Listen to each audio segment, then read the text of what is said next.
Administration is promising the federal health care website will be run smoothly by the end of this weekend.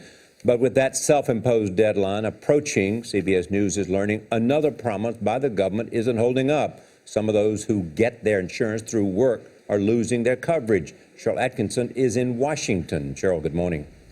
Good morning, Charlie. We've learned that the government estimated all along that millions of workers will be dropped from their employee insurance under the Affordable Care Act, and for some, it's already happening.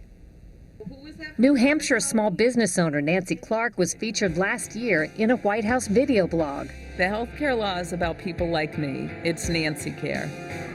But things haven't gone quite according to plan for Nancy Care.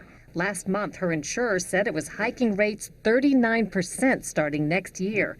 That's a $30,000 increase in cost to her. I didn't take it seriously because I have the opportunity to go on healthcare.gov. So Clark decided to terminate the insurance she's offered her 8 employees and turn to Obamacare. But there's been one problem after another. We're experiencing technical difficulties.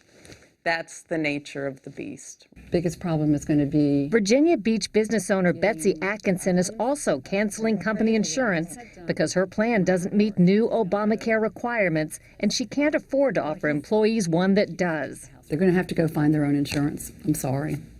White House spokesman Jay Carney has given repeated assurances that nothing will change for those insured through work. They don't have to worry about or do or change anything. This conversation doesn't apply to you. There is no change for you. But in 2010, the Centers for Medicare and Medicaid Services estimated Obamacare would collectively reduce the number of people with employer-sponsored health coverage by about 14 million. The reason is some big companies will opt to save by paying the relatively small penalty for dropping employee insurance. Small businesses don't have to supply insurance and may find new policies too costly.